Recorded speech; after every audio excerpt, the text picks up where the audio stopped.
अस्सलाम वालेकुम, this is Kashif Hussain from BYKH। आज की वीडियो बनाने का मकसद उन लोगों से बात करना है जो कि ई कॉमर्स वर्ड से कंफ्यूज हैं। बहुत सारे स्टूडेंट्स हैं जो यहाँ वॉक इन स्टूडेंट्स हैं मेरे पास, वो आते हैं और ई कॉमर्स के बारे में पूछते हैं। इवन के उनके ट्रेनर्स हैं, उनके टीचर्स हैं, वो पूछ रहे होते हैं कि ई कॉमर्स क्या है, इवन दे आर कंफ्यूज्ड। बहुत सारे डिफरेंट फील्ड से हैं, लॉयर्स हैं, मेडिकल फील्ड से हैं, इंजीनियर्स हैं। उनको पता नहीं होता कि ये फील्ड उनके लिए है भी कि नहीं। तो ई कॉमर्स को अगर मैं सिंपली डिफाइन करूं तो this is online business. Business किसी एक पर्टिकुलर कैटेगरी के लिए नहीं है, बिजनेस सबके लिए है। आप किसी भी फील्ड से हो, आप ये ऑनलाइन बिजनेस कर सकते हैं। जैसे कि आप एग्जांपल पाकिस्तान के अंदर दराज के ऊपर लोग बाइंग कर रहे हैं, सेलिंग कर रहे हैं, तो उनका कोई भी फील्ड है, इससे कोई मैटर नहीं करता। ई कॉमर्स सुनने में ऐसा लगता है कि शायद ये कंप्यूटर रिलेटेड चीज़ है और ये कंप्यूटर ग्रेजुएट्स के लिए है, या जो कंप्यूटर्स में जिन्होंने डिप्लोमा किया होगा, स्किल्स लिया होगा। तो जो लोग हैं वो रिलक्टेंट होते हैं, वो इस तरफ आ ही नहीं पा रहे। और बहुत सारे लोग हैं जिनसे मैंने बात की है और मेरे पास फीडबैक आया है, तो मुझे यही पता चला कि ई कॉमर्स से बिल्कुल ना वाकिफ़ है। तो लेट मी एक्सप्लेन कि ई कॉमर्स इटसेल्फ है क्या। ई कॉमर्स के अंदर आप स्पेशली पाकिस्तान के अंदर आफ्टर 2020 अमेजोन ने पाकिस्तान को अप्रूव्ड सेलर लिस्ट के अंदर शामिल किया। उसके बाद ही एक ट्रेंड चल पड़ा ऑनलाइन बिजनेस का, ई कॉमर्स का। और देखते ही देखते जो है पाकिस्तान के अंदर ट्रेनिंग स्टार्ट हो गई, यहाँ से बिजनेस डेवलप करना शुरू हो गए लोग, पाकिस्तान से बैठकर जो है वो दुनिया भर के अंदर। अब यही बात है कि आपने इसमें क्या करना है, ई कॉमर्स आपके लिए है कि नहीं है। दो लोगों के लिए ई कॉमर्स है, एक वो जो कि इन्वेस्टर हैं, जिनके पास इन्वेस्टमेंट है, वो अपना बिजनेस डेवलप करना चाहते हैं। इसके लिए खतीर रकम की ज़रूरत होती है, कम से कम $5,000 आपको चाहिए अमेज़न के ऊपर बिज़नेस डेवलप करने के लिए। अगर आपके पास इन्वेस्टमेंट नहीं है, तो आप क्या करेंगे? बहुत सारे स्टूडेंट्स हैं जो कि 15 प्लस हैं, 10 प्लस हैं। मेरा जो यंगेस्ट स्टूडेंट है, ही इज़ 11 ईयर्स ओल्ड। तो यू कैन इमेजिन कि इसमें एज मैटर नहीं करता, आपकी अंडरस्टैंडिंग अच्छी होनी चाहिए, आपके लर्निंग स्किल्स अच्छे होने चाहिए, आपको इंटरेस्ट आपका होना चाहिए। ठीक है? तो अब क्या है कि आपने एज़ ए सर्विस प्रोवाइडर काम शुरू करना है, क्योंकि आपके पास इन्वेस्टमेंट नहीं है, या आपके पास इन्वेस्टमेंट है तो आपने बिजनेस डेवलप करना है। तो आपने किस स्किल को सीखना है? स्किल दोनों सेम है। वर्चुअल असिस्टेंट के अंदर आप सेम स्किल सीखते हैं जो कि आप प्राइवेट लेवल के अंदर या होलसेल बूट कैंप के अंदर सीखते हैं। फ़र्क क्या है कि आप उसके अंदर स्टेप बाय स्टेप अपने बिजनेस को फॉर्म करते हैं, अकाउंट क्रिएट करते हैं और स्टैब्लिशमेंट की तरफ जाते हैं, सेल्स प्रैक्टिकली कर रहे होते हैं, मार्केटिंग कर रहे होते थे, everything it's happening in practically. अब दूसरी चीज़ क्या है, वो वर्चुअल असिस्टेंट है, सर्विस प्रोवाइडर है, जो कि इन्वेस्टमेंट नहीं कर सकते। तो वो सर्विस प्रोवाइड कर सकते हैं। इसी स्किल को आप सीख कर उन सेलर्स को आप अपनी सर्विसेज सेल करते हैं।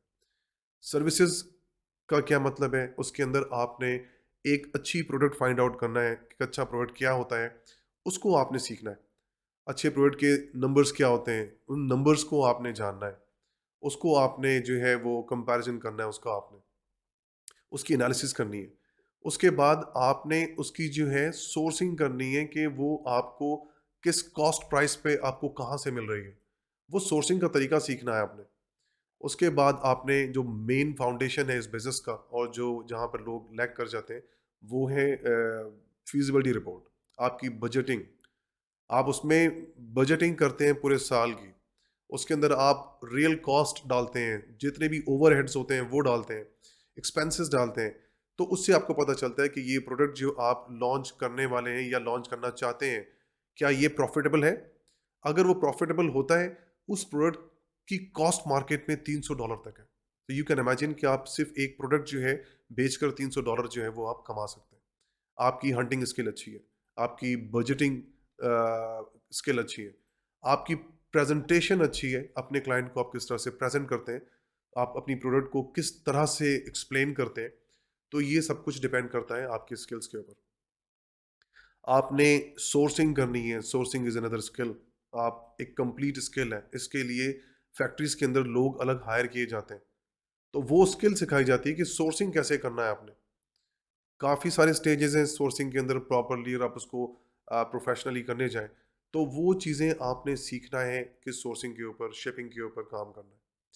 आपने रिसर्च का बाकी हिस्से जो हैं वो कीवर्ड रिसर्च है, कॉम्पिटिटर एनालिसिस है, आपने ये करना है to improve your products, to know lackings of your product, drawback क्या है आपके। तो ड्रॉबैक्स को जानने के बाद उसको इम्प्रूव करना, तो ये आपका कॉम्पिटिटर एनालिसिस के अंदर। तो ये तमाम चीज़ें तब आप उसको compete कर सकते हैं, तो ये स्किल्स भी आप सीखते हैं। उसके बाद आप कंटेंट राइटिंग करते हैं, और कंटेंट राइटिंग के बाद लिस्टिंग क्रिएशन है, ऑनलाइन जाके आप लिस्टिंग क्रिएट करते हैं। अगर आपको फोटोग्राफी आती है या फोटोग्राफी सीख लेते हैं, तो ये एक बहुत बड़ा गैप है। पाकिस्तान के अंदर अच्छे फोटोग्राफर्स नहीं हैं अमेजोन के लिए। तो आप ये स्किल भी सीख सकते हैं। आप एक सिंपल फोटोग्राफी, एक अच्छे फोटोग्राफर बन के आप अपनी सर्विस को सेल आउट कर सकते हैं। I have seen many students who are looking for photographers, और एक को मैंने रेकमेंड किया है 7 पिक्चर्स शूट करने के और उसको एडिट करने के 60,000 रुपीज़ चार्ज किए। तो यू कैन इमेजिन कि कितने सेलर्स पाकिस्तान के अंदर मौजूद हैं, और उनका रुख जो है वो अमेरिका की तरफ या उस तरफ होता है, बिकॉज पाकिस्तान के अंदर फोटोग्राफर्स मौजूद नहीं है, और अगर हैं तो उस लेवल पे नहीं है, उस पॉलिसीज़ के हिसाब से, और अमेजोन की रिक्वायरमेंट्स के हिसाब से वो तस्वीरें नहीं ले रहे होते। तो फोटोग्राफी इज़ अनदर स्किल। उसके बाद क्या है आपकी मार्केटिंग एडवर्टाइजमेंट। इसके अंदर ये भी एक वास्ट फील्ड है, लेकिन अमेजोन के ऊपर आप पीपीसी मार्केटिंग करते हैं, प्रमोशंस करते हैं, लॉन्च एंड रैंकिंग, ये इन शॉर्ट फॉर्म कहलाता है। इसके लिए आपको स्किल्स आपको सीखना होता है। जो लोग डिजिटल मार्केटिंग से एसोसिएटेड हैं, वो यहाँ पर अपनी सर्विसेज सेल कर सकते हैं। तो बताने का मकसद ये है कि this is opportunity for everyone. आप किस फील्ड से ताल्लुक़ रखते हैं, आप स्टूडेंट हैं, मेडिकल के स्टूडेंट हैं, इंजीनियरिंग के स्टूडेंट्स हैं, it doesn't matter at all. ये स्किल सबके लिए। आप इसमें फुल टाइम काम कर सकते हैं, आप इसमें पार्ट टाइम भी काम कर सकते हैं। आप जॉब कर रहे हैं, कोई बात नहीं। आप रात का हिस्सा जो है इसमें आप 1 घंटा, 2 घंटा, 3 घंटा आप इसमें इसको सीखने में लगाएँ। उसमें आपका काम करने का वक़्त भी कम लगता है। आप 1 घंटे में एक क्लाइंट को आराम से वक़्त दें, तो आप जो है उस क्लाइंट का काम कर सकते हैं। एक वीए, एक वर्चुअल असिस्टेंट को एक क्लाइंट कम से कम $300 पे करता है। आपको काम आना चाहिए, आपको काम करना आना चाहिए। क्लाइंट मार्केट में बहुत है। तो ये ई-कॉमर्स, कंक्लूड करूँगा मैं कि ई-कॉमर्स ये सबके लिए है, और आप लोगों ने इसको सीखना है। सीखने के लिए वो लोग जो कि कन्फ्यूज़ हैं और they want to know more about it, तो आप जो है वो रजिस्टर करें ऑनलाइन वीडियो सीरीज़ के ऊपर edu.bykh.org। ये ऑनलाइन वीडियो सीरीज़ है। आप जाकर उन वीडियोज़ को देखें, they are my recorded lectures, real lectures हैं ये, जो फेस टू फेस मैंने लिए हैं। उसके बाद आप ग्रुप जॉइन करें, group.bykh.org। आपकी कोई भी क्वेश्चंस है, किसी भी किस्म का सवालात हैं, आप वो सवाल करें। वहाँ पे सीनियर्स मौजूद हैं, आपकी हेल्प आउट करेंगे। आपका लर्निंग प्रोसीजर स्टार्ट होगा। अगर आपको मेंटोर सपोर्ट चाहिए, तो फिर आप ट्रेनिंग करते हैं फेस टू फेस। तो अगर आपको ट्रेनिंग करनी है, आप face to face training join करें। तो होपफुली आपको ई कॉमर्स के बारे में इन डिटेल काफ़ी चीज़ें समझ में आ गई होंगी। नेक्स्ट वीडियो का इंतज़ार कीजिएगा इंशाल्लाह।